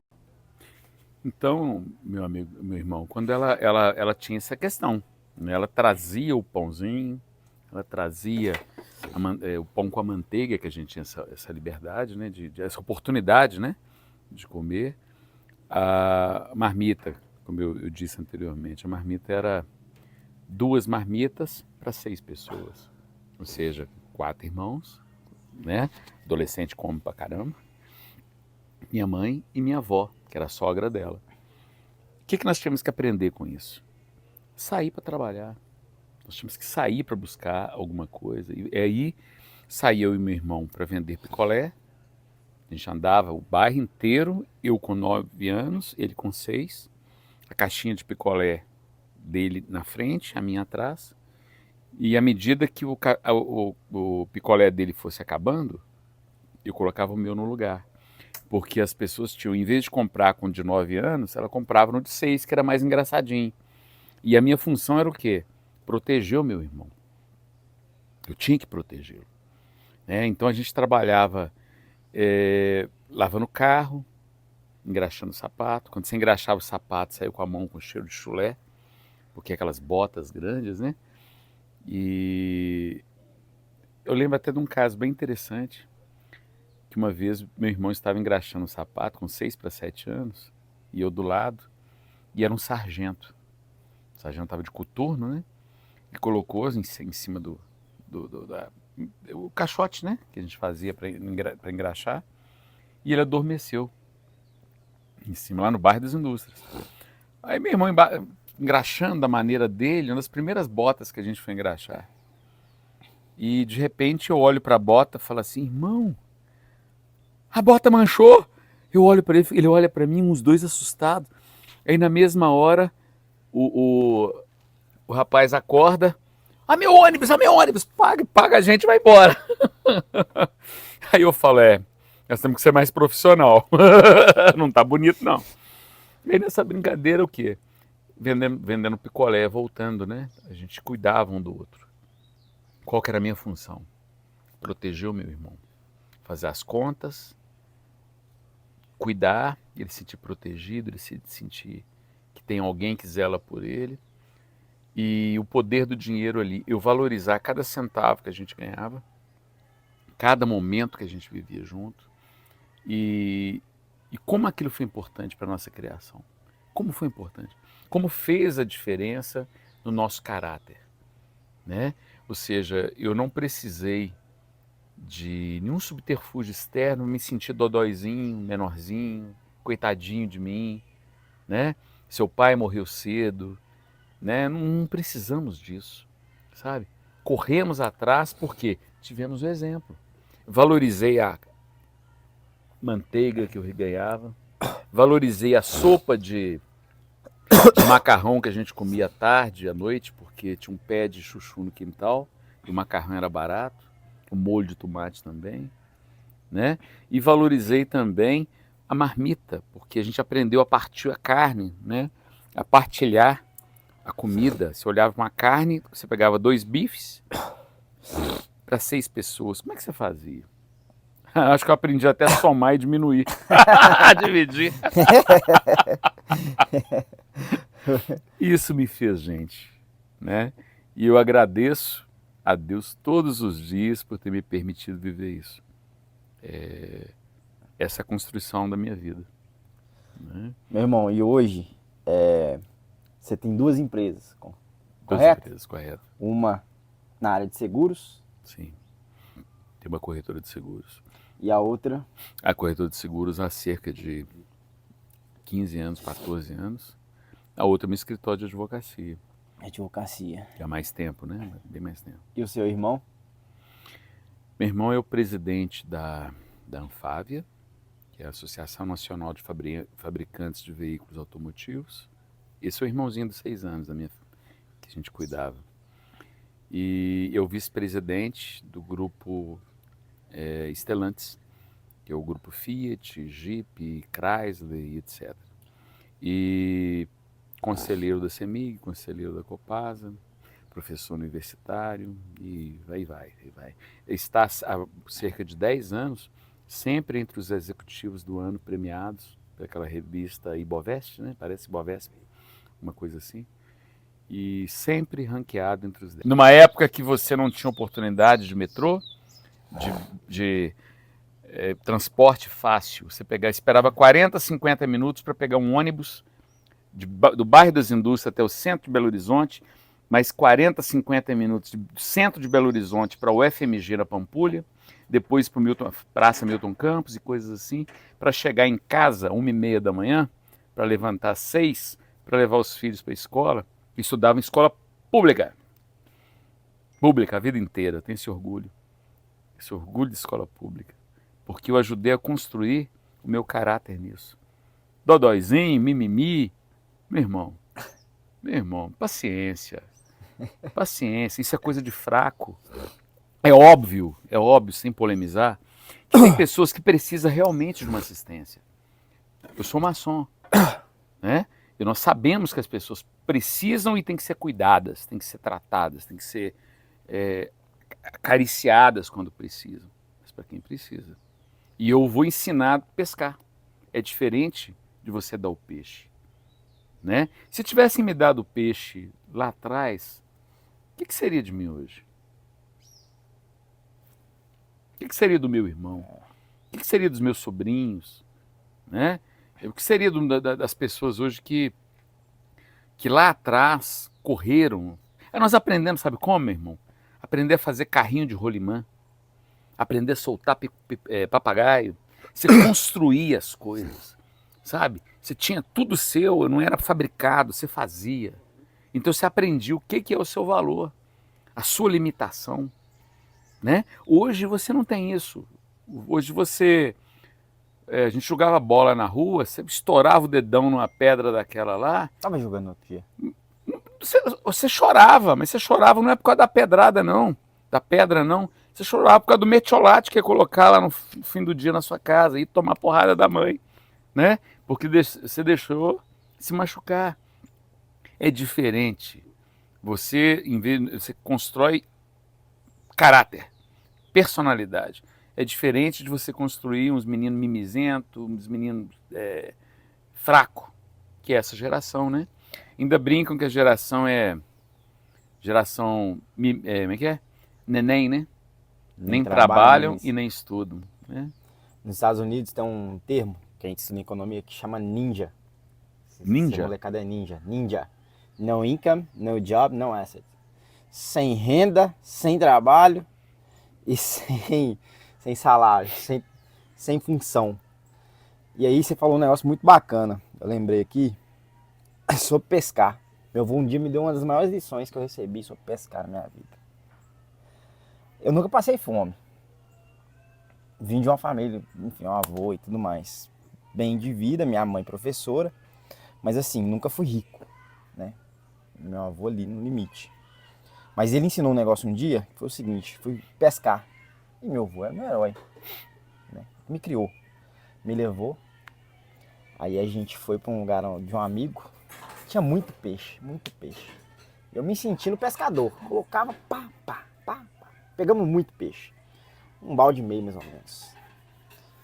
E aí, peguei um balde e meio, cheguei em casa, né? Nessa época eu morava com ele ainda, minha mãe estava construindo a casa em cima.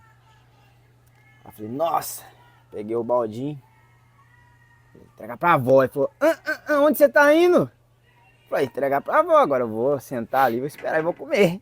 Peixe pra caramba, pescador. Ele falou, não, vem cá. Você vai comer o peixe que você limpar, que você preparar pra fritar. Aí naquele dia ele falou assim, não adianta só pescar, você tem que aprender a limpar e a preparar. Lição de vida, né? Falei, caramba. Ele falou, você só vai comer a quantidade que você limpar, preparar. Só que eu não sabia. Ele falou assim, mas eu vou te ajudar. Exatamente. Quase. Foi seu primeiro mentor, né? Foi. Esse foi bom. Verdade. Esse foi bom. O que significa família pra você? O que é família? Estrutura. Família, quando você tem um porto seguro, né? Quando criança, você tem alguém para você observar e extrair valores, ou seja, você tem um lugar onde se der BO, se der errado, você tem para onde voltar, você tem um canto, um aconchego, você tem alguém a quem você espelhar, você tem alguém que você é abençoado, são seus pais, que tem o poder de te abençoar, poder de te cobrir de noite quando você está com sono e está descoberto, poder de se você levantar de manhã, que cheirinho do café da manhã feito pela tua mãe ou pelo teu pai, e você cria com isso valores. E lá na frente, quando você está maior um pouco, que o jovem passa a ser velho e o velho passa a ser jovem, criança, né? Quando a gente que é criança aprendeu esses valores, a construir isso, você está adulto, o teu pai virou criança, você passa a cuidar dele e você vai repetir o mesmo ciclo, porque você tem família, teve criação. Então, para mim é isso. A estrutura do mundo hoje deveria ser baseada em família, né? A base, né? E o que significa morte para você? Fim de uma fase, fim de uma etapa, e início de outra. Não é o fim, é um divisor de águas, né? Onde você vai passar por isso. Ninguém é preparado para encarar a morte, né? O próprio Senhor Jesus, que veio na condição como Deus veio na condição de homem, com os mesmos medos que o homem, ser humano, tem, ele questionou, né? Sabendo de toda a responsabilidade que era dele, ele falou assim: Senhor, por que me desamparaste? Né? Então é uma etapa que todo mundo vai um dia passar. A questão é o preparo, né? E o legado que você deixa. A vida que você leva, como é que é aquela frase? O que você leva dessa vida é a vida que você leva. E imagina que agora, de repente, você teria só 5 minutos da sua vida. Se você tivesse somente 5 minutos antes de morrer, o que você faria? Beijaria minha mãe os 5 minutos. Beijaria minha mãe os 5 minutos. Sem parar. Acho que ela ia ficar sem respirar, mas eu ia acabar com ela de tanto beijar. E qual que seria o seu epitáfio hoje? Qual o recado que você deixaria para a humanidade? A frase que eu falei 1 minuto atrás. O que você leva dessa vida? O que você leva da vida? A vida que você leva. Aí traduzindo, né? O que você vai levar daqui quando você partir? Você vai levar a vida que você construiu, a vida que você levou.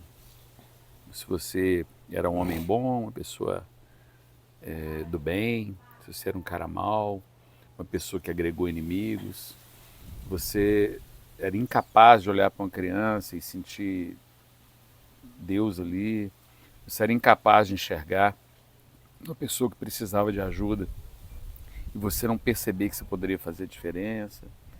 Você pode ser um agregador ou um desagregador, mas é isso o que você leva, né? A vida, o que você leva da vida? Somente a vida que você leva. Pobre, rico, milionário, ninguém tem um caminho diferente do que o outro, né? É todo mundo mesmo lugarzinho, mesmo buraquinho. Agora depois é outro caso. Aí é outra história. Outra história. E assim, o que você hoje, como maçom, você consegue enxergar sobre a ordem e o que fazer com isso para a humanidade? O que você enxerga de agregar para a humanidade? Meu irmão, Porque você passou por vários lugares, você foi pastor, você teve e tem a contribuição social. eu vejo a nossa fraternidade como algo milenar, algo que tem uma estrutura, um fundamento, né? E você não é obrigado a entrar, você não é obrigado a ficar. É um lugar onde você está ali realmente para se autoconhecer e entender o sentido da sua existência, né? É um lugar de busca de conhecimento. E hoje eu vejo a maçonaria e o meu papel fundamental dentro dela, que é ajudar a construir valores. A maçonaria teve várias etapas. E todas essas etapas, ela foi crucial e fundamental para alterar situações no mundo. Foi assim com a Revolução Francesa, foi assim com os Inconfidentes Mineiros, foram assim com várias revoluções ao longo do mundo e ao longo da história, né? E eu me vejo nessa condição, utilizar o que eu estou aprendendo aqui dentro para um mundo melhor, né? Ser livre e de bons costumes, né? Ser um pedreiro na obra de construção da humanidade, né? Ajudar todos os dias. Se eu conseguir ser melhor, meu irmão, já tá bom demais para o mundo, viu? Né? Se cada um tiver essa noção interna, se eu for melhor, meu amigo, se todo mundo pensasse em ser melhor, eu acho que o mundo seria outra coisa. E temos que iniciar por aí, né? A construção, ela começa dentro da gente, entendeu? E as pessoas muitas das vezes querem olhar para a vidraça do outro, querem olhar para o outro, mas esquece, né, que é dentro dele, basicamente. Isso, meu irmão. E eu queria que você deixasse algum recado final, porque daqui a 10 anos, daqui a 15 anos, daqui a 20 anos, isso vai estar rodando. Daqui a 100 anos, daqui a 200 anos. Tá. Eu vou mandar um recado para o Marcelo de Lima Leite, que sou eu, daqui a 20 anos. Meu irmão, nunca esqueça a sua essência, nunca esqueça o seu valor. E para as pessoas que estão assistindo, eu mando o mesmo recado. Olhe para você no futuro e fale assim: eu fui melhor, eu construí, eu edifiquei, eu ajudei. Que Deus abençoe a todos vocês. Obrigado mais uma vez. Muito obrigado, meu irmão. Obrigado. Foi um abraço. prazer. Igualmente. E a gente Seja sempre bem-vindo. A casa é sua. Muito obrigado. Nos vemos no próximo Papo de Maçom e até mais.